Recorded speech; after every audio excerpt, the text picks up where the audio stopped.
Necromaniacs podcast.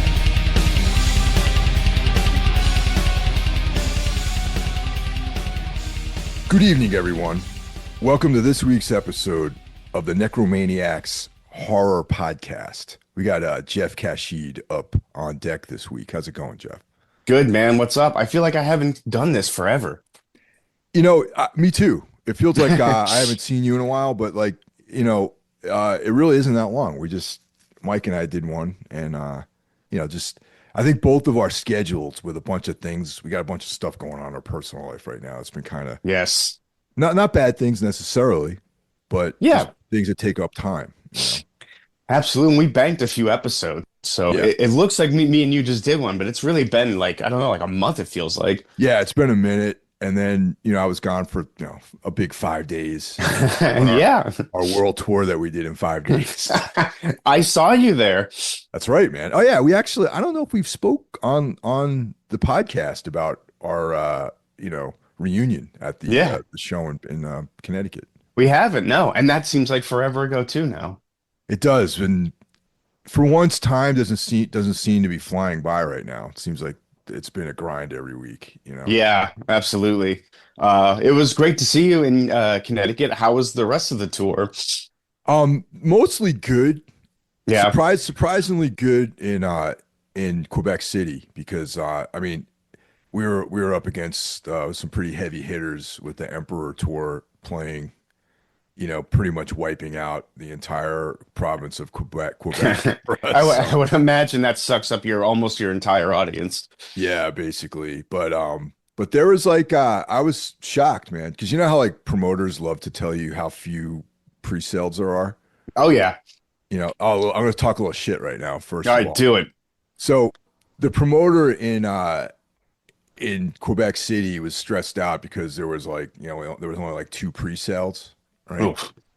And I was like, thinking to talk to our booking agent. I was like, look, if this fucking guy wants to like cancel the show. We'll play somewhere in upstate New York. I don't give a fuck about going to Canada. You know what I mean? It's like, Right. I'm not going to go across the borders to play this one show and have this guy stress me out the entire time. Mm. It was more than 2 people came to the show. Let's put it this way. All right. Okay. Yeah. The room was, for under the circumstances, pleasantly attended. Let's put it this way. Okay. It wasn't sold out. It wasn't, like a rager, but it was still a respect. We had a show and it was like a respectable turnout, I thought. Right. First night of the tour was down in Philly, right? Another one of these promoters was like, there's only 7 pre-sales in this room, right? And I'm like, oh man, what are we going to do? This is like getting bombed like Philadelphia, we should do better there. And Yeah.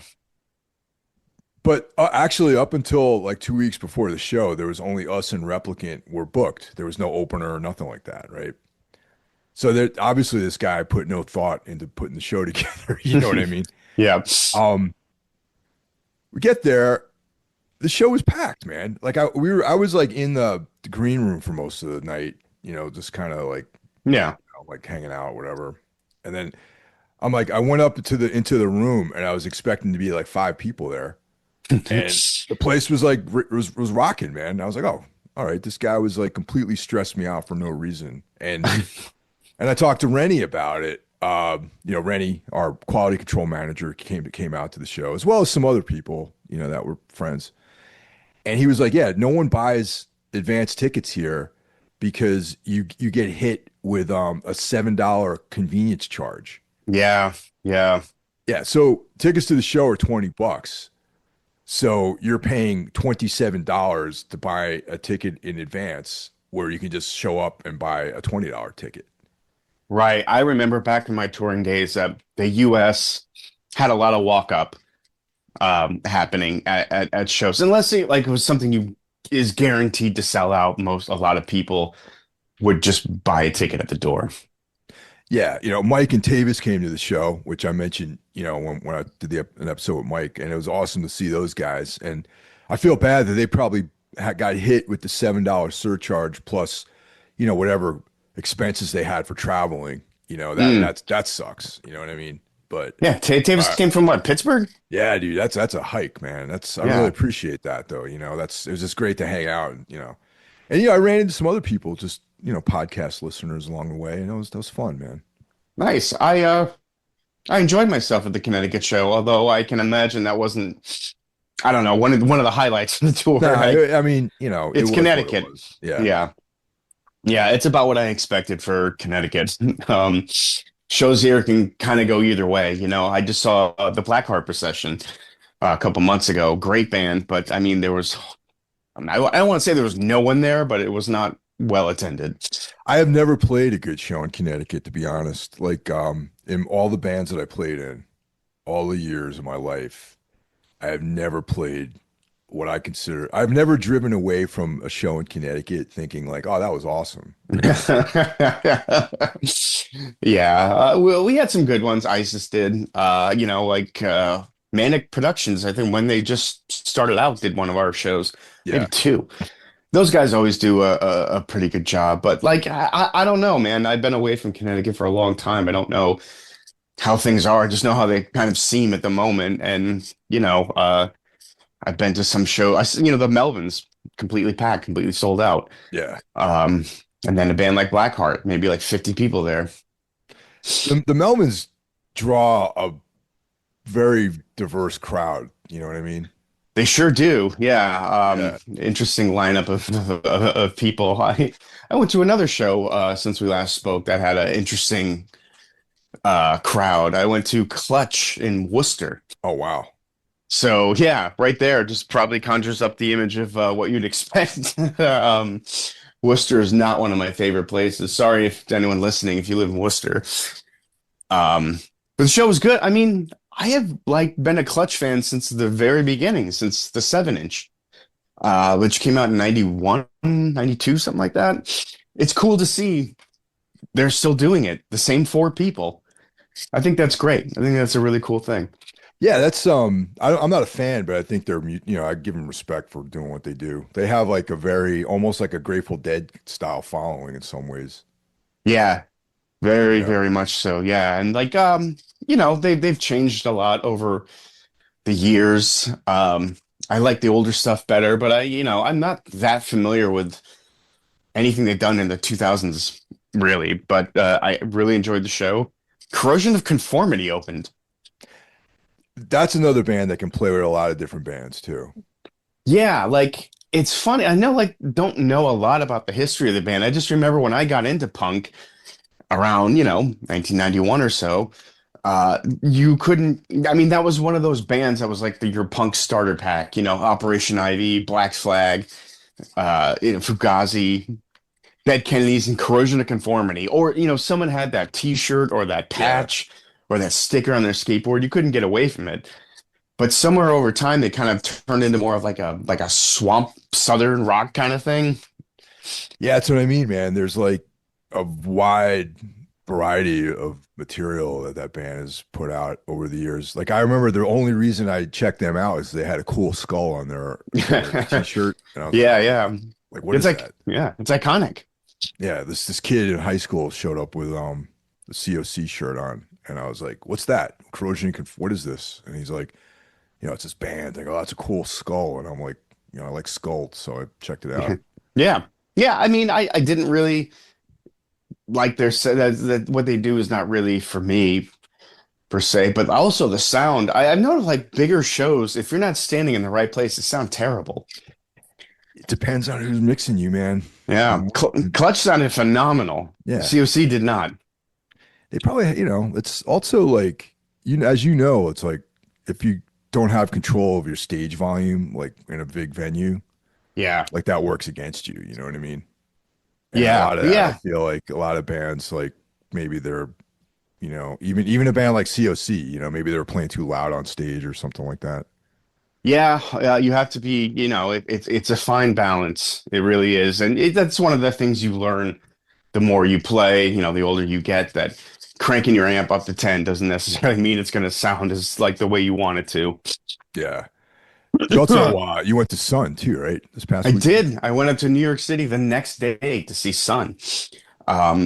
They weren't playing Boston or Connecticut or Providence, which is just usually where you go if the show's not playing Connecticut, it'll be in Boston or something. But I was like, you know what? Fuck it. New York's not that far away. and I hadn't been to the city in quite a while, so I made like a little 2 day trip out of it. And it was nice. It was a seated venue, which is perfect for a band like Sun. Where do they Who play at? it was at a theater. I can't remember the Was it name. in Manhattan or out in Brooklyn? It was in Manhattan. Huh. Okay. Um, and they played for almost 2 hours. I mean, which is quite an endurance test. But man, I mean, I've never seen Sun as just like a paying customer. Every time I've seen them, it's been a show we played with them or a festival or something. So, you could kind of like move around, go backstage, read a book for a while. So just being there in the crowd, in the balcony for 2 hours, it was something, man. I know you've never seen them. You're not the biggest fan of what they do, but I think you would appreciate it on Yeah. some level. I wouldn't, yeah, I just don't know if yeah, it's interesting, man. Like I do enjoy listening to them. Yeah. I just I'm not sold on the whole stage show and all that sort of stuff, I guess. I guess I have to experience it to make some kind of analysis of it. I mean, I gotta say, it is a little tongue in cheek. I think people take it more seriously than maybe they're supposed to. At least that's my interpretation of it. The robes and the theatrics. I think there's a little tongue in cheek element to it that I think maybe some people miss. But really, really enjoyed it. It was a phenomenal show and probably one of, if not the loudest shows I've ever been to in my life. But with Sun, that is the point. The volume is the point. So I gotta really, go. I yeah, gotta go the next time they come around, you know what I mean? And it's I gotta for my own sort of musical experience, I think I need to at least experience it once. yeah, I think so. We saw our mutual friend. I saw Selden at the show. You saw him the day before. You were in the city. Yep, we went out for a late lunch in Brooklyn together the night before that, day before that. Nice. It was great to see Selden. He says we got to do another Down Under episode. Dude, Wake and Fright, that we've been talking about doing that for like probably over a year at this point. So yeah. Yeah. Yeah, we should do that. What else have I done? Oh, record store day was yesterday. It was my first record store day. Get anything good? No. Well, um, there was two things I was going for. One was a Blur record, which I got, but it wasn't for me. Sure it Two, was.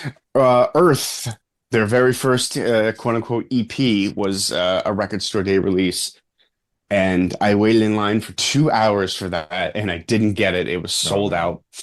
out. Pretty bummed, but it's when it comes down to it, it's just a record. It's just stuff. I'll get it eventually. Not a big deal. But leaving the store, I was pissed. Like, fuck, man, I waited 2 hours for fuck. Um, Yeah, dude. I got some other cool stuff, so it doesn't matter. It's fine. I don't think that's an experience I'll go through again though. Like it was my first record store day as a collector, and it was just madness, man. Like a 2 hour line for records, and you would see people leave with like boxes and boxes of records. Some people were psyched, some people left unhappy. Meshuggah's first album, or maybe it's their second, Destroy, Erase, Improve. That was a big get for the group of people I was going with, and none of them got it. Oh wow. That's a great album, man. I love that record. Yeah, I like Meshuggah. I Yeah. like him for I'm like, surprised that you do actually, but I love Meshuggah. yeah, we played some shows with them too, and they're fun to watch. I mean, you watch it from the side of the stage, you can't hear anything. There's no Hmm. amps on stage. Yeah.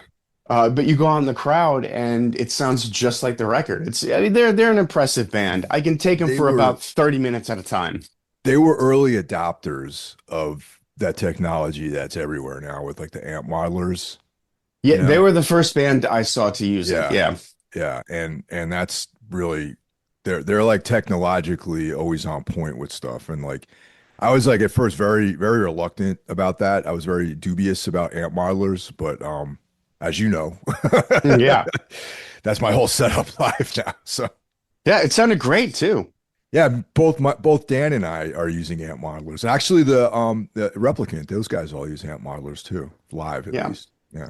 Yeah. I think if you know what you're doing, that's I don't know. I don't see anything wrong with it. I think the technology has probably come a really long way too. And now there's other companies that are competing in that space. So there's like every year there's like improvements in that technology. Right. Yeah. I've seen it pop up all over now. A bunch of bands seem to be using it. I don't know. Like someone was showing me his setup and it gave me a headache. I had no idea what he was talking about. It was very confusing for me. But I'm sure there's a simpler version of it out there.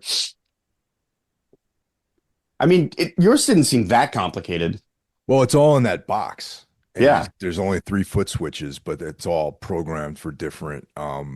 Like there's a straight up like rhythm gated, like I use for rhythm, Mm. like really tight noise gate on it, and then there's another one that's for the more ambient stuff, which has got like delay and reverb, and there's no noise gate on that one, so it can feed back and everything. Ah, And okay. then I didn't use it on that tour, but I have a clean channel with like just like a slightly like overdriven, like there are some songs we have that have cleaner guitars, so but we didn't play any on that last tour. Oh, yeah. Yeah, it was a pretty ripping 45-minute set from you guys. There Oh, was thanks. Yeah. not a lot of moments to breathe. Very cool. Like to get in and get out. Oh, actually, I want to shout out the Stone Church in New Hampshire for that little run of dates. That was a surprisingly good show, man. I once again, I don't the only time I remember ever playing New Hampshire was like in the late 90s, maybe. So, Yeah, I think I played there once with Cavity and Converge in the early days of ISIS. That's the only time I yeah. can remember. And it was really cool, man. Like it was the night before we went up into Canada, so we wanted to play someplace close to the border. Hmm. And we got routed up there. And I didn't know what to think about it, but I know Guy from the Red Chord came out, so shout out to Guy, and Oh, he okay. he made a couple of announcements about the show, which probably helped helped the attendance of that, and really really cool spot, man. I can't remember the name of the town. It's in New Hampshire. I can say that, and but yeah, it's really cool spot. You know, there's a little scene there, which is nice, and we played with a really really interesting band from Maine called Lepra, which Hmm. is like no guitar, Ooh, bass, drums, and keyboards, interesting. and really like these young people. Uh, I bought their demo. They don't have a full length or anything like that out, and you can find them on Bandcamp. Lepra from Maine, and it's like very like it's like if you crossed like Celtic Frost with Christian Death and Wow. like all female, Okay. I think. Definitely two women in the band. Okay. And then yeah, like haunting music, and then this kind of like I said, like this kind of like frost, black metal kind of thing. Very, very cool. Very interesting. As soon as like I heard them sound check, I was like, oh, this is gonna be cool. Yeah. Nice. I love unconventional things like that, like instrumentation lineup that's not quite normal. Um, it can go very well, it can go very wrong. Yeah, and it's cool, like, because as you can imagine, like our that group of guys on the road together is like very dude oriented, you know, Yes. like Tombs and Replicant, like are very like, metal dude oriented bands. So it's cool to have like something like that coming from a different angle, I think. Absolutely. Yeah. I as a showgoer, I appreciate when you have a very diverse lineup of bands, even if it's just two or three bands. 2 to 3 is the most that should ever be on a bill. But I personally I just think like every band could be like I like it when every band's a little different from Yeah. from the next. I like stuff like that. Reflected when ISIS toured, we'd take out bands like, we did tour with the band Dialect, the hip hop group, and the Oh yeah. band Oxes, and who are I don't even know what you'd call them. But that's the kind of stuff I always appreciate going to a show, just seeing something completely different than what you actually came to see. Still, my all-time favorite tour that Tombs has ever done has been Isis, Pelican, Tombs. That Yeah, was that that was fun. Not exactly the diverse lineup I was talking about, but was that was a really fun run of shows. Yeah. Yeah, that was awesome. Did you watch anything? Because I feel Oh like yeah. yeah, Um, yeah, I've seen a couple things. I've seen I watched event I rewatched Event Horizon Nice. with all the extras on there because I'm doing an episode on that with Carl. And Oh, cool. but I feel like I have to watch that movie every 6 months or so anyway. And That's a good one. I think you and I kind of were pinging each other about As Above, So Below. Yeah, yeah. You would m mention that, and I thought, oh, so weird. Something just popped up on YouTube, like as you texted me about that movie. Yeah, and one that's something like I watched that movie a long time ago, and Same. I definitely enjoyed it, and yeah, it was cool. It was like interesting. And then someone I recently watched something on I think Nightmare Movies that Okay. where the dude talked about it, and I was like, oh, I should revisit this movie. And oh, by the way, Nightmare Movies, I'm having that dude on Everything Went Black in the next couple weeks as a Oh, guest. cool. Yeah, so I'm kind of steering that show more into that direction of like, Jackie and Cheyenne's got they have extreme metal covered, I think, pretty good. So Yeah. yeah, Nice. Yeah, I watched a couple things. I think I mentioned this to you in our group text that In Search of Darkness, the 90s, yeah, the second half of it is on Shudder, not the first. really. Yeah, so it covers 95 to 99, but 90 to 94 is I can't find it anywhere.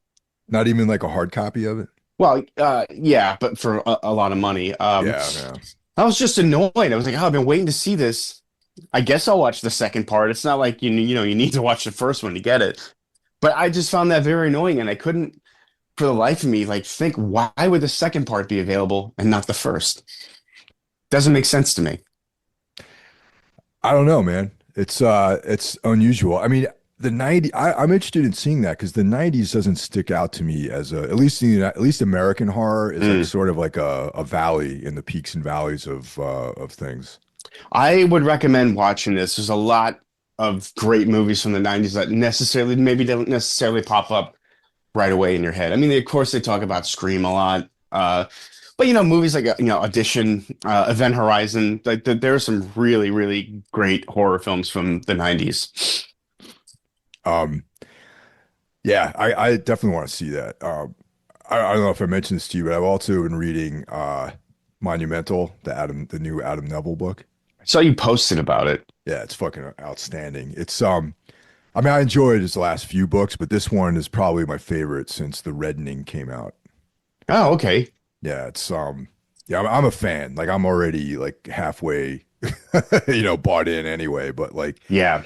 it's a little bit longer than the last few novels he's done, which it's interesting because I feel like his editor might have gave him a note about not writing so such 500 plus page books for his audience, which I like long books like that. Sure. So he put out a bunch of books that were like in the 250 page realm, and this one is like a half. It splits the difference between that and like a 500 pager. It's like 330 or 335 or something like that. And Okay. so it's enough meat to really dig into the atmosphere of the book. And yeah, it's cool. It's like very much like Willow's. You can see I can see the influence of like the Algernon Blackwood, and then also if anyone's familiar with Arthur Machen, he owned an estate, and his son or one of his, I don't know if it's his son or grandson, probably grandson, is rewilding the estate.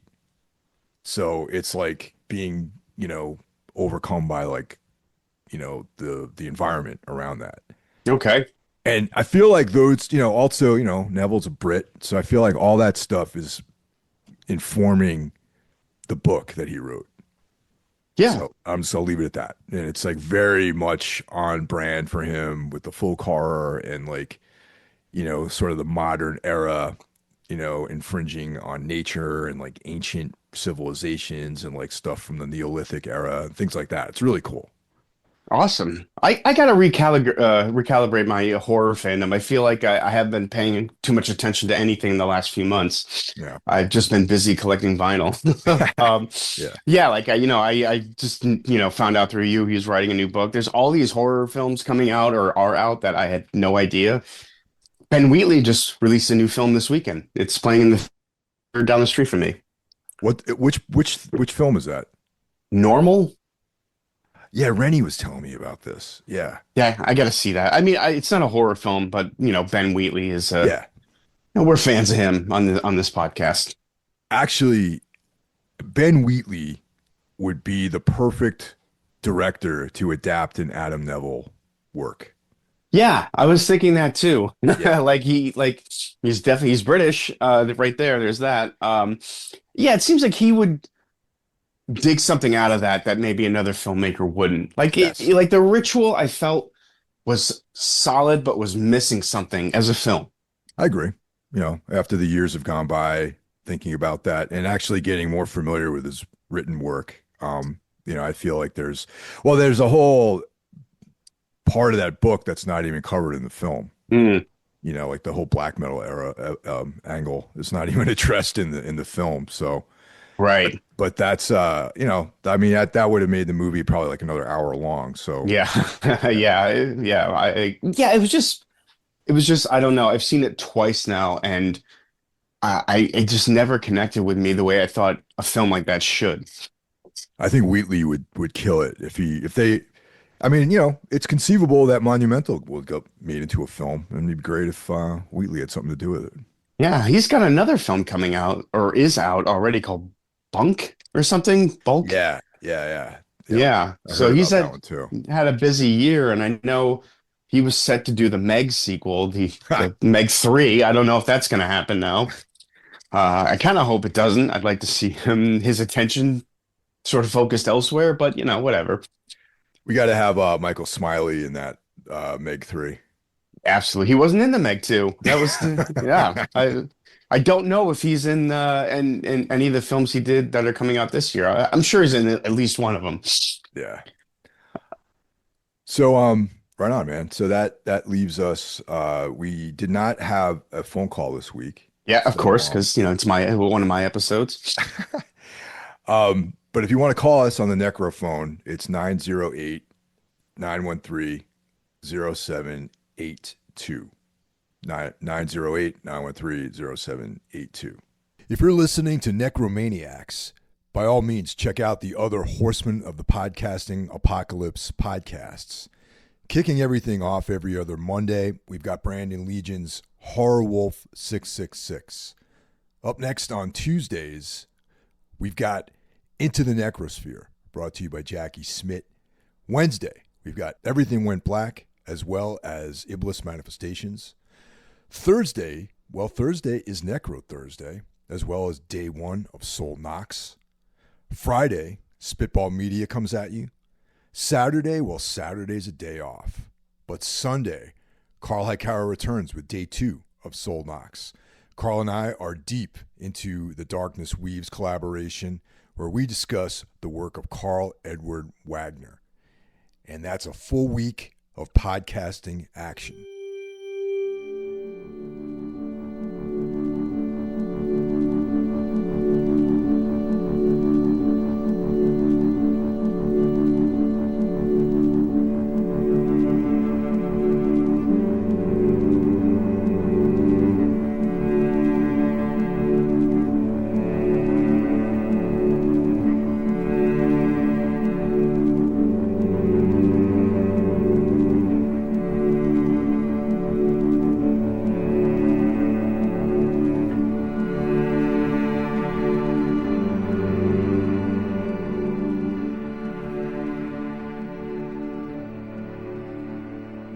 So this week's feature film, and originally I was hoping this was going to come out on the heels of Out of the Blue, because they're both incredibly depressing, heavy explorations on the underside of American society.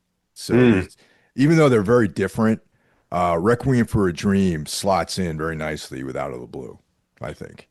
Right. And I feel like people are coming around to my point of view more and more that this is indeed a horror film. Yeah. I think for the longest time, like people thought that was, like, no, it's a drama. And it is, but I've always seen this as a horror movie. I mean, it has that effect on you that just I think a regular drama doesn't. I can agree with that. Definitely. Just the Yeah. same way we talked about Out of the Blue. I mean, either way, it's very much a Necromaniacs film, though. You know what I mean? Yeah, Yeah. absolutely. Yeah. So it was directed by Darren Aronofsky. Screenplay, Hubert Selby Jr. Well, actually, Hubert Selby Jr. was the author of the book this was based on, and he was hands-on apparently in the screenplay along with Darren Aronofsky. Hmm. And did you ever read Selby's books? His Uh, material? I did because of this and because of you, actually. Yeah. I read The Room Mhm. on one of our US tours, and I never wanted to read anything by him again. Yeah, he's a harrowing writer, man. Like I read all of that stuff back in the 90s and it's very brutal writing. He's not at all like anyone else that I've read in this sort of, world. He stands alone as like his in his own style, I think. I completely agree with that. Yeah. Great writer. Yep. I did not enjoy reading The Room, No. not even a little bit. And it's not enjoyable to watch any of the films that are based on his work either, but they're Yeah, well, compelling though, still. yeah, absolutely. Yeah, we'll definitely get to that. Yeah. Other notable stuff is Clint Mansell did the music, which is great. I'm a big fan of Yes. his. Yeah. This movie was released on May 14th in 2000 at the Cannes Film Festival, and in the United States, October 2000. And it's 102 brutal minutes. It's one of those movies as the credits roll, you're still just sort of sitting there, like in shock. Well, you know what? The only thing that comes to mind is like Gaspar Noé. How like I Stand Alone. People, Gaspar Noé is considered a horror director in a lot of ways, but his films don't have any real supernatural elements to it. You know what I mean? That's an apt comparison. Absolutely. Yeah. I'm not really a fan of his work, but I appreciate it.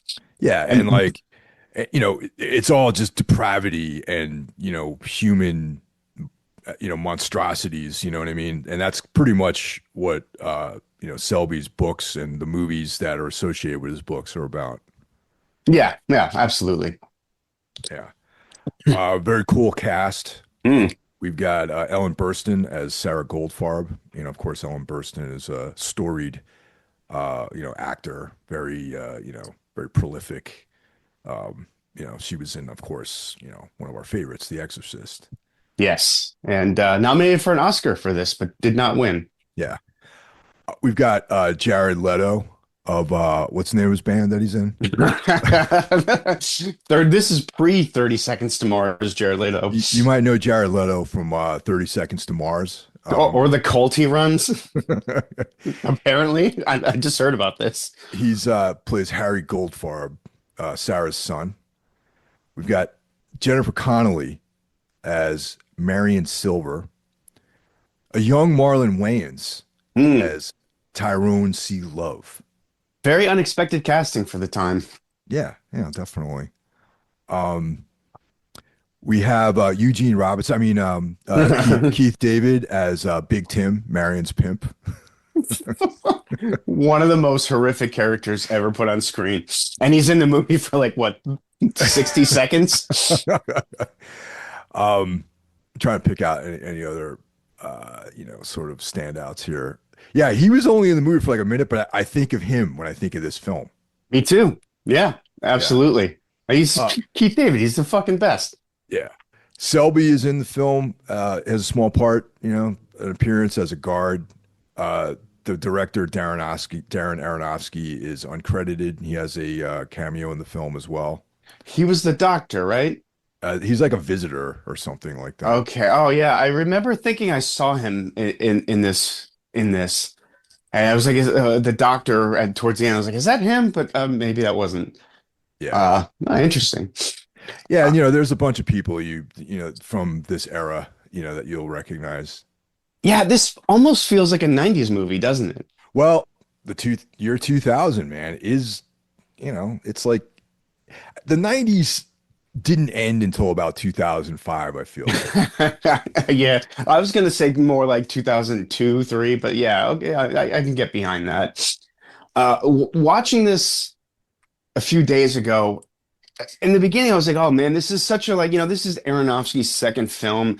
It kind of shows like he's pulling out all the visual bag of tricks he knows, and it's almost like too much in the beginning. But the film, like, I stopped thinking about that about 15 minutes into the film and just sort of ease into it. And that's not something I noticed the first time I watched it. I feel like there was a lot of films like that around this time, like indie directors with like lots of cool camera tricks, things like that. You know what I mean? Yeah, definitely. I mean, you can even put David Fincher into that, that kind of category as well.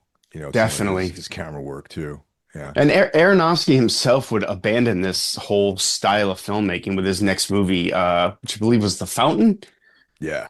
Great movie. Another depressing film. Yeah, absolutely. But he settled down like the whole his visual um style. He calls them hip hop montages, which is probably the cringiest fucking thing I've ever heard.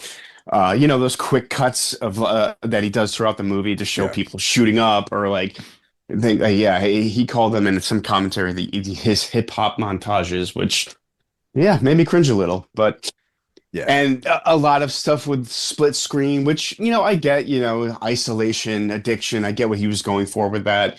Again, it seems like a trick of the time.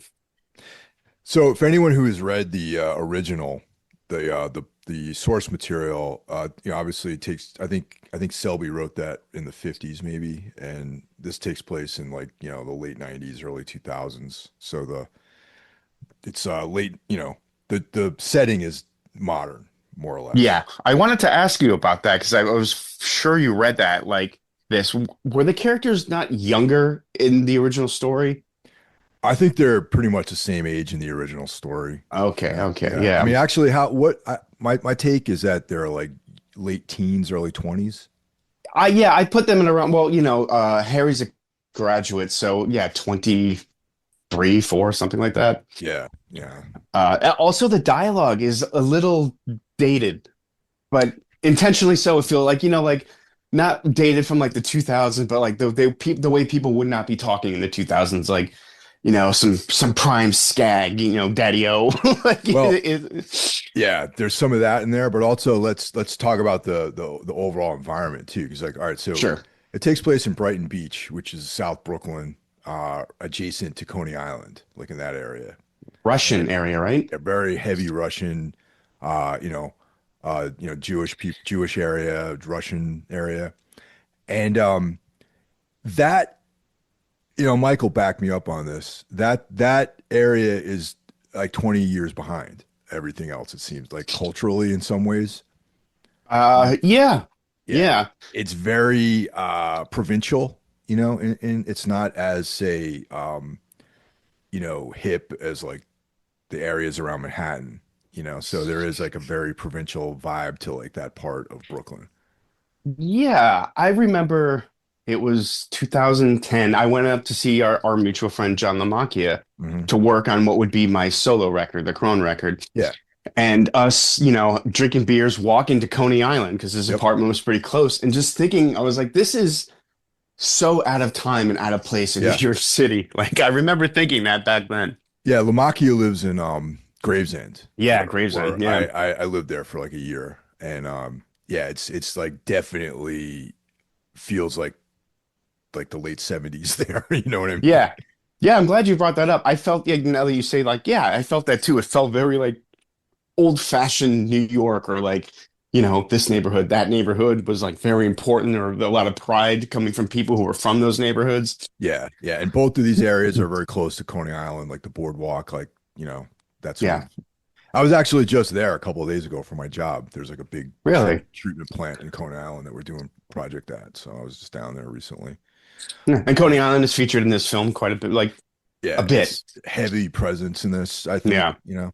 All right, so Sarah, she's a widow, um, lives alone, and she's one of these, I would say, borderline like shut-in sort of women. She Yeah. watches a lot of television. She's like, in that age group where she's lonely and, relies on the TV. And but she has some of her friends who sit down outside and sun themselves, but not a lot going on in her life really. Right. Yeah. And we're introduced to her and her no good son, Harry. And one of this movie starts on such a heartbreaking note and really doesn't let up. I mean, she's locked herself in her closet because her junkie son is stealing her TV to pawn it. And she starts talking to her deceased husband out loud, saying, "Don't worry, everything's okay, Seymour. Everything's going to be okay," which I mean, almost seems like a mantra for this film. Everything's going to be okay. But you as a viewer know that's just not true. Well, that's kind of like I haven't read the book in many years, but just recently watched the movie. I feel like that is kind of one of the key takeaways from this film is the delusion that people have about, when horrible things are going on, they're actually under their control and where they can maybe divert their path. They just refuse to do so for whatever reason. And it's like that's like really there's so many moments in this film where you're like you want to slap the people around and be like, look, this is what's going on, not what you think is going on. Right. Yeah. I mean, I feel like the reason this film is so heavy to most people is I think everyone sees a little bit of themselves in these characters Yeah. or, their own mothers. I certainly did. It makes it just that much more upsetting that you're really just a few bad decisions away from being these people. Yeah, so right quick we get to realize that Harry's a piece of shit, drug addict, like scumbag, and he's got his buddy Tyrone that he runs around with too, who's also addicted, but he has a very he's connected to the actual drug trade though, Tyrone, like peripherally. Yeah, through a character. I don't know if we ever meet Angel. He mentions Angel, but I don't think we ever meet him. Yeah. And then there's Marion, who is Harry's girlfriend, and she is. It's interesting because they kind of she's someone who comes from means in some ways. Like she's like I'm not going to say she's like a rich girl, but she is not in that lower middle class strata that Harry and his mother are in. Yeah, yeah, I caught that too. Her parent, it's alluded to that her parents sort of fund her life. I mean, these people don't seem to have jobs Yeah. and they get high all day and just dream about the future. And Marion seems to maybe fall back on her parents for money, for whatever, mostly for heroin. And like there's like two those two characters are very much interesting because they reflect actual types of people that probably both of us have run into in our lives. Like, there's Oh, like Harry's like the real deal, like down and out, like living on the edge sort of guy with who's addicted to drugs. You know what I mean? Doing crimes to like pay for drugs and things like that.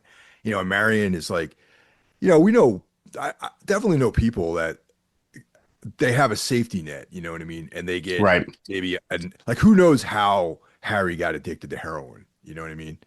right. But you get the sense that Marion started using drugs because she wanted this kind of edgy lifestyle. Yeah, yeah, I got that too. And I got the feeling too that Harry and Tyrone met because of heroin, because they Yeah. also come from probably very different parts of Brooklyn. Well, not too far away from that neighborhood is like, a little bit more of like you know, financially challenged area. They allude to the fact that Tyrone is from the quote unquote ghetto. Right. Yeah. So like what do these two guys have in common? It's drugs. Yeah, drugs. So that's the whole of their relationship really, and then their friendship is based on getting high. Yeah, and spinning records and things like that and coming up with these harebrained ideas that work for a little while. And then they're the kinds of guys who will, oh yeah, we're gonna score we're gonna get this score, and then end up using it all themselves. Yeah. Yeah, basically. I mean, you're absolutely right. I knew guys like Harry in Boston. I knew one guy in particular, like I thought of him a lot watching this.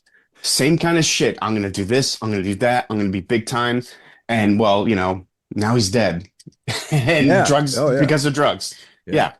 Yeah. There was a guy in Boston too that was like, I'm not going to mention his name, but like he, you know, famous heroin addict, Hmm. adjacent to the music scene. Um, we run into this guy, this like lurking in the street, like in front of where we lived a lot, and we knew better than to let him into the house because he was like most likely going to steal something from us, Yeah. and like Right. not like we had a lot of valuables in the house, but there'd be like a guitar in the house or like someone's amp or whatever would be there, and I just remember one night like he had nowhere to go and he wanted to like sleep in our cupboard, you know.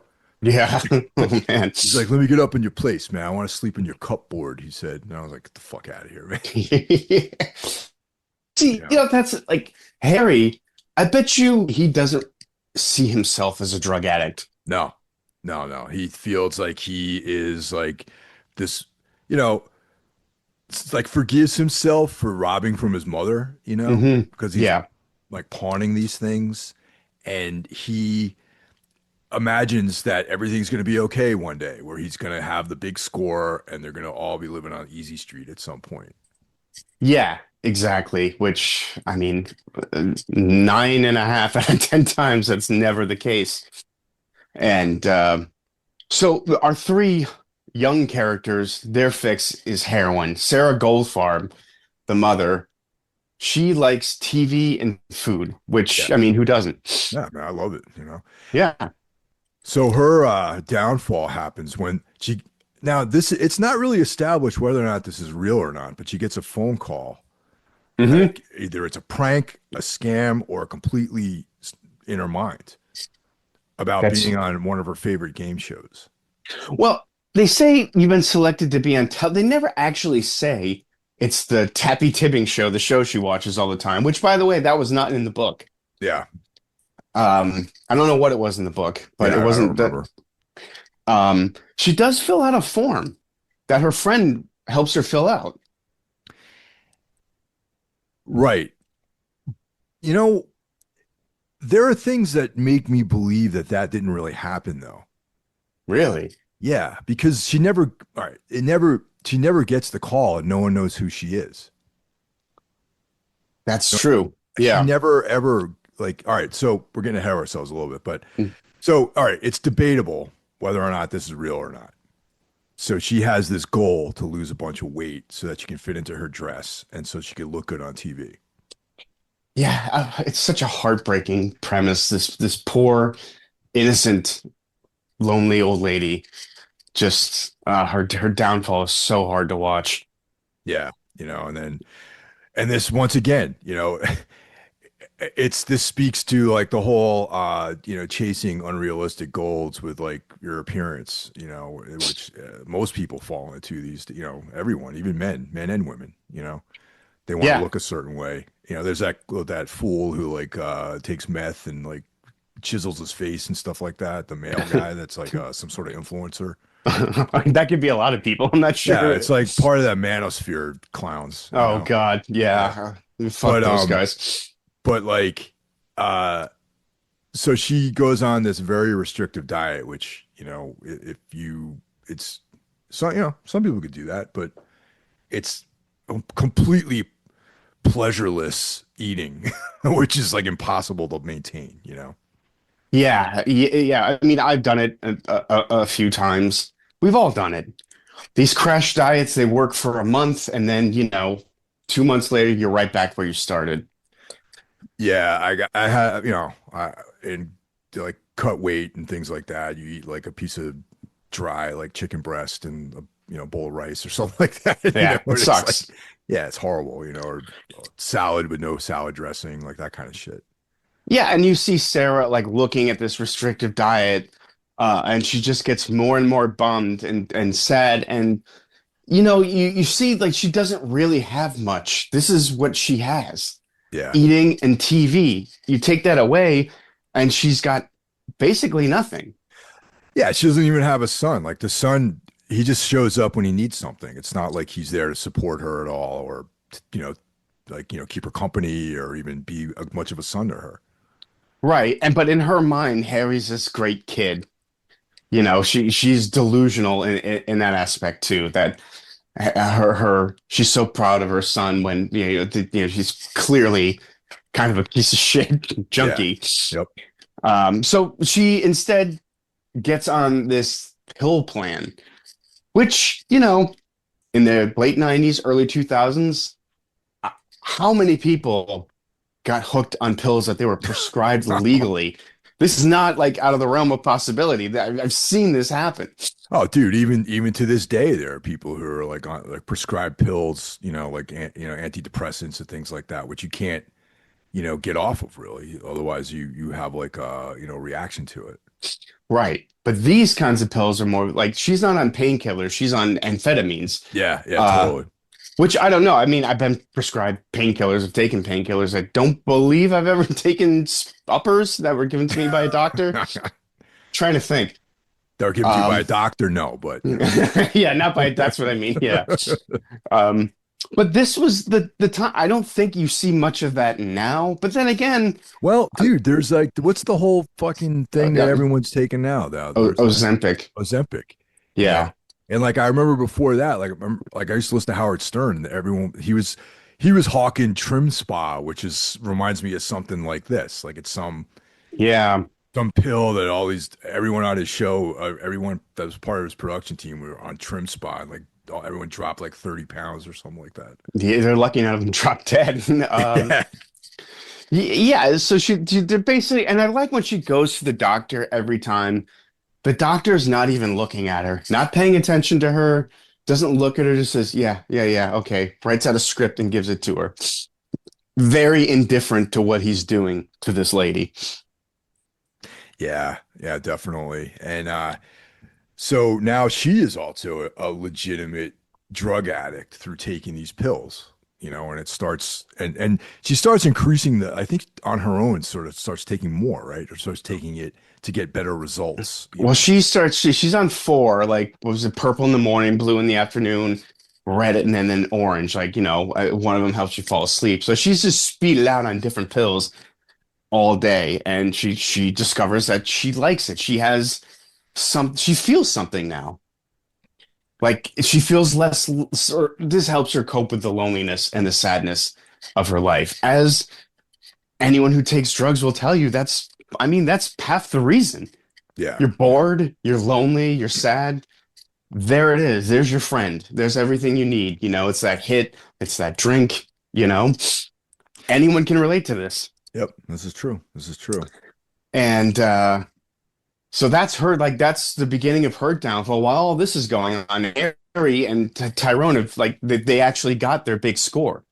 And the summer is booming for them. Like it's a good time. They've got money, they've got heroin. They're about to, their goal is to buy a pound of pure heroin, and then they'll be on Easy Street, and they're making their way there. But again, like people like this are not capable of ever like making that big score. They were going to fuck it up somehow. Yeah, And this is not a good way to get to Easy Street, I think, selling heroin. I no, mean, no, this is a definitely bad not for idea. these guys, definitely. Yeah, And like they're coming up with this idea to open up a store for Marion, because she's a designer apparently. and that's on brand for like how many people do you know that fall into this world have these like delusional, you know, aspirations to do Oh, things creatively and but they're just more interested in the getting high part of it. absolutely. That's another like heartbreaking aspect about it is like again, people like this that have like, oh, I'm gonna open up a store, I'm gonna do this, but like, do you have any talent to do so? Do you have any know-how? Harry seems to maybe know a little bit about things. He's like, I crunched some numbers and no, maybe he has some like, like he's college educated. Like he's not a dummy. Yeah, and but also just about Marion too. It's like she plays it sympathetic too. Like the character doesn't come off as like this sort of parasite, you know what I mean? Right. Um she does have like a weird arrangement though with the older man. Yes, the actor who was in Pi, Darren Aronofsky's first film. Yep. Oh, Uh, that's the guy who played. yeah, Oh fuck, dude. I met that guy in person. you Actually, did? this is a funny story. Um, Taz, our friend Taz. Yes, of course. One of his buddies is a like a editor, a film editor. He's worked on a bunch of huge films. Oh, wow. Okay. So me and Taz went to this dude's house who was having like a get together, and I started talking to this dude, and it was that guy. Wow. Yeah, I forgot his name. I forgot his name too. Because he was like, I was living down here in New York at the time, or I was living in New York at the time, and I was up visiting those dudes over the weekend, and he was like, "Oh, you live in New York?" I'm like, "Yeah, yeah." He's like, "Oh, I live in New York too," and and he's like, "What do you do?" And I told him what I was doing. He's like, "I'm like, oh, what kind of stuff are you into?" And he goes, "I fuck with movies." Oh That's what he said to me. my God. I fuck with movies. No, Yep. come to, I don't think I've seen him in much. Nah, I didn't even know it was him, but that Pie is fantastic. I love that movie. Yeah, I like it too. Yeah. So anyway, that was a That's quick aside on that. well, he's great in this. Okay, he plays such a fucking piece of shit in this movie, and he's only in two scenes, Yeah. Yeah. And it's like, and he's eating in both of them. Well, no, yep. okay, there's one where he's not. There's one where he's jerking off in one of the more grotesque parts of the movie. Yeah. So, we see Marion is, compromising herself slowly, maybe like the money that she gets from her parents maybe aren't that well off where they can just completely fund everything in her life. Right. I think Marion is resourceful in a way. Yeah. Like, what can I do to get what I need? And so she sort of starts sleeping, or it is hinted at that she had slept with her psychiatrist in the past to Yeah. get what she wants, to get money for drugs, because this is something they do later in the film when things get desperate. Yeah. Yeah. So, we're starting to see her as, but still, she doesn't come off as like reptilian though. You know what I mean? She's still has an air of like sympathy to her. Yeah, and she and Harry seem genuinely in love. Like Harry seems to actually really care about her, and vice versa. Yeah. Yeah. And then I when the drugs start drying up, you see like that demon come out though more, you know what I mean? Yeah, absolutely. Like when they're like things are bad, they're running out of money, she's prostituting herself, and like yeah, the demon comes out, the anger comes out, the desperation, all of that. And I think that's more indicative of like drug addict behavior than you know what I mean? Like I think most people going through withdrawal would probably act the same way she does. Exactly. Yeah. Yeah, And that kind of the sort of ongoing conversation that I have with like evil, and good is, like it's evil and good is inside of everyone, you know what I mean? And it's like sure. demonic forces, quote unquote, are not external to us. They're internal. And situations and reactions to those situations are really what manifests like evil in people. You know what I mean? Like, I don't think evil is like necessarily you could put it in a container and say, this is evil. We have 2 gallons of evil. It's just something that exists in like it's sort of ethereal realm that our personalities and our who we are connects to those things through how our character is essentially. You know what I mean? Yes, yes, I do. Yeah. Yeah. Um, I would say like one of the centerpieces of this movie that connects like the good times of the summer to the bad times that follow is Harry goes to visit his mother, pulls up in a cab, and there is probably the most heartbreaking scene I've ever seen in a movie in my life is Sarah Goldfarb talking to her son Harry. Yeah. It is so hard to watch that scene in particular. I remember the first time I saw like this movie had a very profound effect on me. Like I could not stop thinking about it after I saw it for a while. It upset me a lot. Yeah. And this scene in particular was really upsetting where she is just fucking blasted out of her mind, and her son notices, like, and he's like, Ma, what did they got you on, Ma? You know? And she starts explaining she's taking pills and that she's going to be on television. And he's like, who's pulling your leg? And she gives this whole, she's like, why do I do anything? Mm. Like, why do I wake up and make the bed? And she's like, I do these things, but why? She's like, now I have a purpose, a Yeah. reason. It's so heartbreaking because, yeah, that's again, drugs fill that void in you. Yeah, man, absolutely. It's a heavy scene, man, and it just kind of like, like really underscores the need that people have for purpose in their life. And when they Hmm. don't have those purposes, everything just kind of falls apart. Yeah. And you like it's kind of cool. Like halfway through the scene, the lighting changes subtly. Like the scene gets darker as it goes along. I don't think that's accidental. Yeah, oh, no, definitely not. And then you see Harry in the cap after break down crying, which I mean, he's upset for his mother, but he starts to think about the role he played in this and Yeah. how much of that he knows is in himself. I think he's not just crying for his mother. I think he's also crying for himself. Like, Jesus Christ, that's what she just said. That's the things I think. And like, what the fuck am I doing with my life?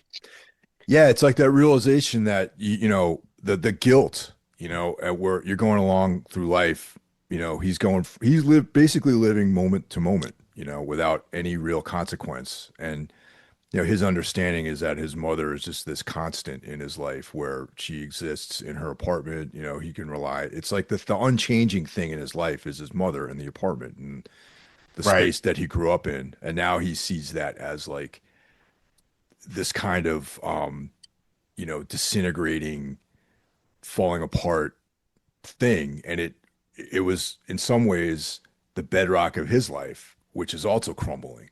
And now he's seeing that this moment to moment existence he has, there's actually a dynamic world around him that's changing for the worse. Yes, exactly. Yes. And then it shows that little montage of him, like, heroin going into his veins or whatever. And then there's a quick cut to him. It's still in the cab and he's just sort of indifferent. Yeah. He's mellowed out. And again, that's really harrowing to think like you were emotionally breaking down. So you rely on drugs and now you don't feel that pain anymore, which is, again, that's why people turn to this stuff. Yeah. I think shortly after this scene is like when Sarah goes to the office, where she's trying to like figure out when she's going to be on television. Oh, that's later in the Oh, it's movie. much later. Okay, Yeah, yeah. it's towards the end because the Okay. next scene, I believe, is when Tyrone goes to meet Oh, right, the right, right, drug. Things are about to get better for him, and the guy he works for is shot and killed in front of him, and he goes to jail for it. right. Yeah, And that's the beginning of the end for these characters.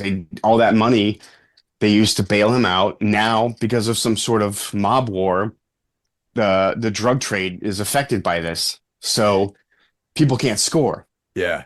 And it's like that place is like this like storefront, with like a pull down like gate and Yeah. everything. It's like it looks like it could be like on just you know next to like the cyclone or something like that in Coney Island. Yeah. I mean, it was one of those things watching, you're like, is this a dream sequence? Like, did like all these junkies piling into like a store, like to buy heroin? It was seemed like it was just so bizarre, Well, but it that's like, worked. yeah, it works, and I feel like that's like the kind of license like this Aronofsky takes some with this film where it's like, you know, a definitely super like a stylized version of reality. You know what I mean? Like obviously there wouldn't be just like mass congregation of junkies like around this like storefront, without, Yeah. you know. Something, yeah, yeah. So this is the beginning of their end, and this is when we see Sarah Goldfarb taking her pills and just sitting there looking depressed. They're not working anymore. Which, again, if you've ever been on prescription medication for any extended period of time, that's something that happens. Yeah, she's growing, her tolerance is up, I guess, right? Yeah, exactly. And I mean, she starts to like, this is what she really likes.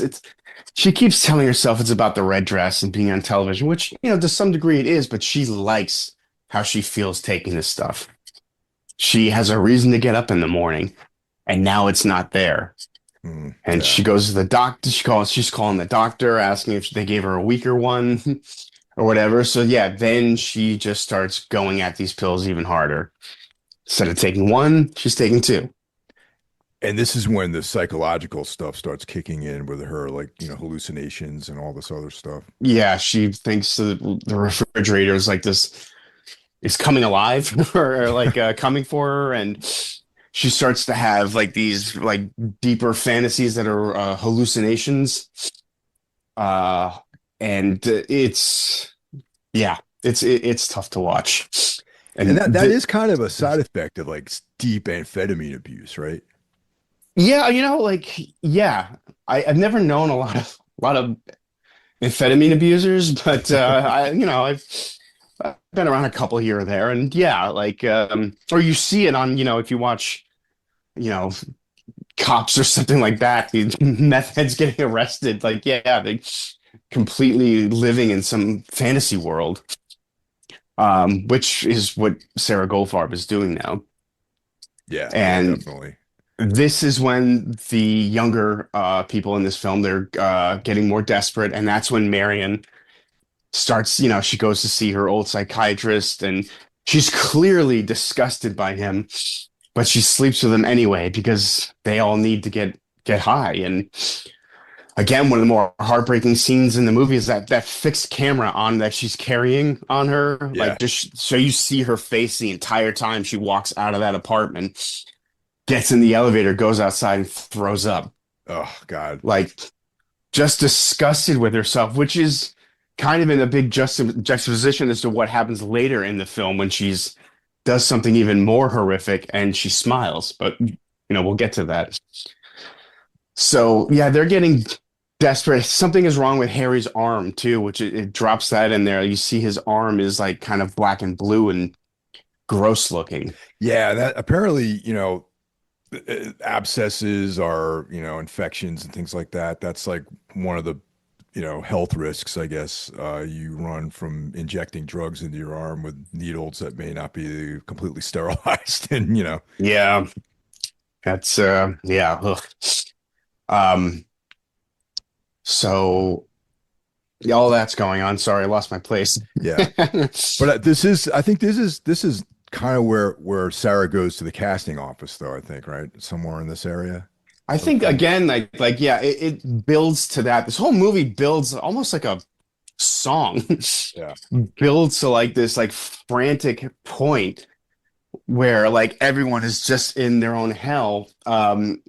They're gonna go to Florida to score because they can't get anything here, which again seems like a crazy idea that a junkie would come up with. We're gonna drive all the way to Florida to score. Yeah. And now you're adding federal crimes into your Yeah, so yeah, they're going across state lines now. So yeah. right. And it's around then that's when she like Sarah just completely breaks down. She has this hallucination that the TV set in her living room has become a TV set, and she melts down, freaks out, and runs out. And she's on the subway talking to people, which made me think. I'm like, I've lived in New York, Oh yeah. as have you. You've run into someone like that in the subway. You don't really think about what led them to that. Yeah. Yeah. No, absolutely. Dude, one summer I remember when I used to go travel to New York, into the city for work from Brooklyn. It was like one, I would see the same people in the subway station right where I got off for work. And then like one day, like this new person shows up. Mm. And then like they weren't like as dirty as the other people, but then by the end of the summer, they were just like completely unrecognizable. Yeah, I would see that when I worked in the arts district of LA.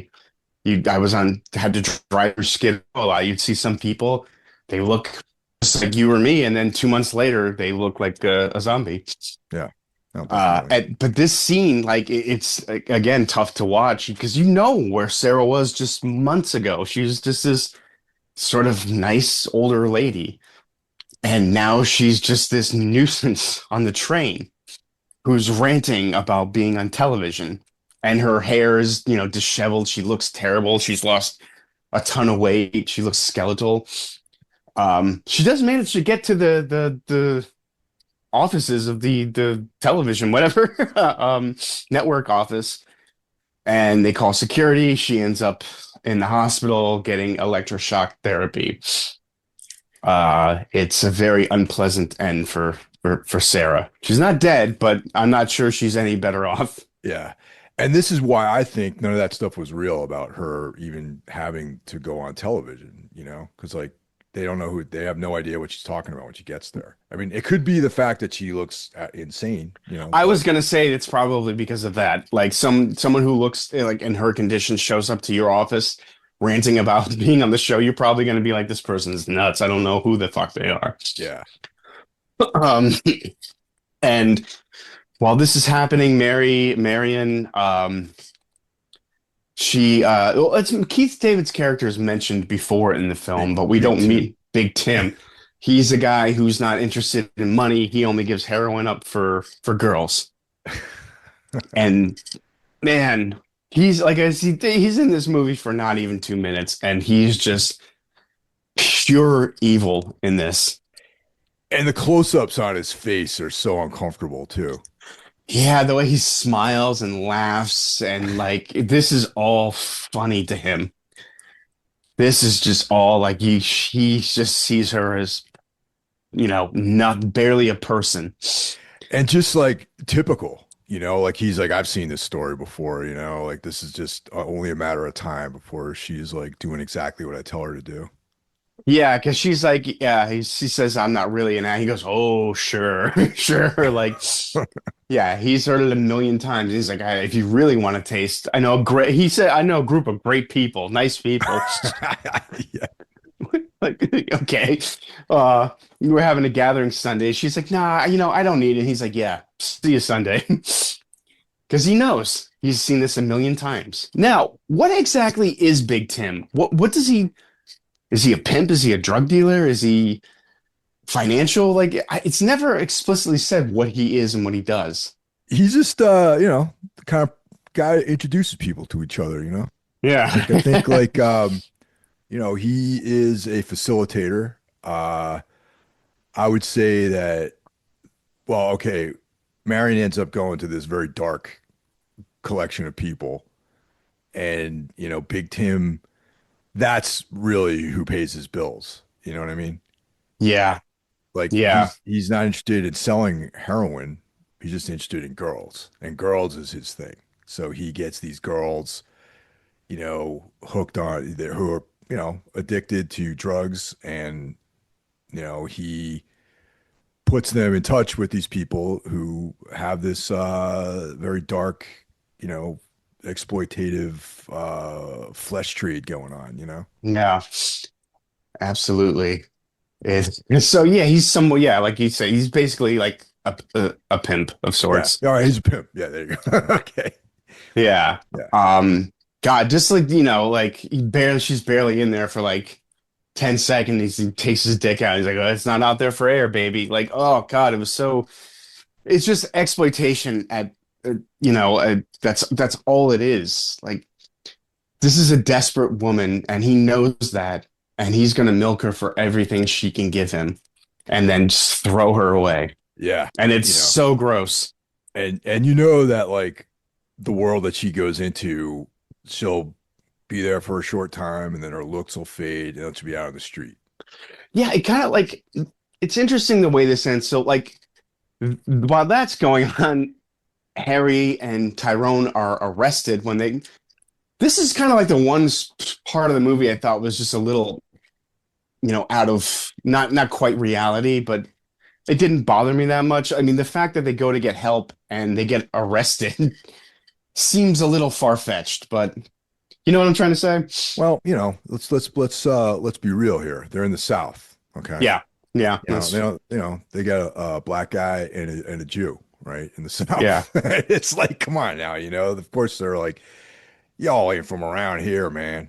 New Right. York, New Yeah. York. you're a long way from home, buddy. You know, like that. Yeah. So of course, right then and there, they want to find a problem with these two guys, and they both are hooked on drugs. So there you go. Yeah. And they battle withdrawal in prison, which I can't imagine is anything less than absolute hell. Yeah. And the fate of, Harry gets his arm amputated and cries because he knows Marion isn't coming for him. And Tyrone is in going through withdrawal, being treated horribly in prison again, probably because he's black. Um, he's being yelled at by Hubert Selby Jr. Yeah, that's right. The prison guard. Yeah, the prison guard saying all these like horrible things to him. Uh, so their fate, they end in absolute sadness. Marion and Sarah, their stories end with a smile on their face because they still have their fix. She is seen after doing this gross exploitative sex show for old rich white guys throwing money at them to degrade themselves. You know, she comes home to her apartment clutching this rather big balloon of heroin and she smiles. She did it. She got her fix. And I don't think it's any less depressing that she's smiling. In some ways, I think it's more depressing because this is not the last time she's going to do something like this. Oh no, no. You know that and also it's just her future is bleak. Like that, I mean, I don't imagine there's a future doing that sort of stuff with these people, you know what I mean? And like your future might be 6 months long, and and where do you go from there? You're on the street. Like no one wants to see you anymore. It makes like, yeah. I wondered as credits roll, like, what happened to these people, you think? After like, like who would be okay, who wouldn't be? Like Harry's lost an arm. Where does he do now? What's his life look like? Marion is in deep with these rotten people. What's her life look like? Sarah Goldfarb, she's going to be in a loony bin the rest of her life. Tyrone, he'll probably be in jail for a while. He'll get out. What happens to him? It's a very, very bleak end. Well, what's interesting too is like for Tyrone and Harry, if they survive jail, will not be addicted to heroin anymore. Right. You know That's what I true. mean? They'll have gone through withdrawal, and whether or not they go back to taking heroin or stay clean is kind of up to them and their circumstances. I would imagine staying clean is not in their Probably, immediate future. yeah, or maybe for Tyrone, I don't know, but like, Yeah, maybe. you know, um, so yeah, Tyrone seemed to be the most like had his head on his shoulder more the most out of the four main characters. yeah, like He seemed more self-aware. yeah, he was living in the real world, definitely. Yes. Yeah, absolutely. But yeah, credits start rolling and man, did you saw this back in the day, back Yeah, in 2000, yeah. yeah, I saw I it remember right when it came out. I saw it. Yeah. I remember I rented this and Best in Show. Wow. And I watched this. I think, God, it was still light out when it ended, but everything in the world felt dark and wrong after I watched this. I don't think I've ever seen a movie that stayed with me like this one for so long. To the point I've only seen this maybe 4 or 5 times, maybe. I don't enjoy watching it. It's No, definitely not. Yeah. deeply upsetting and depressing. And every time I see it, like there'll be 5, 6 year gap in between watching it. I take a little bit more from it. And Yeah. this time was pretty upsetting to watch. I remember hearing about this movie being made, and when it came out, I was like, oh man, like how is this going to be? Like, Yeah. oh great, they made this into a movie. And I was like, and yeah, it's the same feeling I had when I watched Martyrs for the first time. Yes. Like Yeah. once again, I watched similar to what I saw this. I want to say I saw Requiem for a Dream in the movie theater, actually. I was going to go with a group of my friends. We're like, smoking weed, like, oh, let's go see this tripped out drug movie. And Yeah. man, thank God. Thank God we didn't. Yeah. Um, But I saw Martyrs like one afternoon, and it was still light out when it was done, and I was just it just similar to what you said when you watched this movie. Just everything just felt dark, and I was just like, oh God, what am I gonna do with the rest of the night? You know? Yeah, I remember going to a party at my friend's house in Alston, and it was all I could talk about. I was like, I just saw this movie. You guys don't understand. Like, it's not like anything I've seen before. Like, I'm upset. Like, which, what really has that kind of effect on you in life? Movies, not a lot. Yeah. There's something very unique about this movie that really gets under your skin. Mike won't watch this again.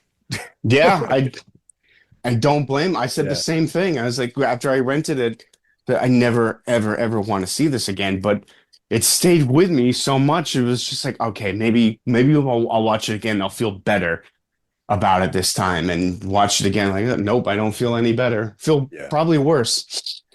Yeah, Um, it's a rough one, man. And this is I've only seen it 3 times. Like once I saw it in the theater, and then I saw it one other time years later, and then just this last couple days when I watched it to do this.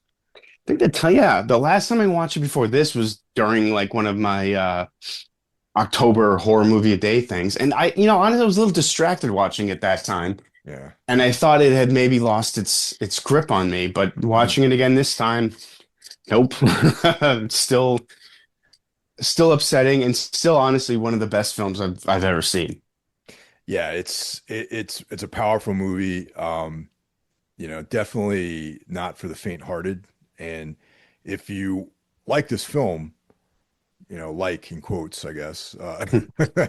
If you've got something from this, definitely check out Hubert Selby Jr.'s written material. It's also very hard to get through and very grim and brutal. And Yeah, yeah. Selby has also lived a very rough life too. So I was gonna say he lived that life, and he's one of those authors who really didn't see any sort of financial success until very close to the end of his life, if I'm thinking correctly. yeah, no, absolutely. And yeah, kind of similar to Charles Bukowski too. Like Bukowski wasn't successful until probably in his 60s. We started seeing some financial gain.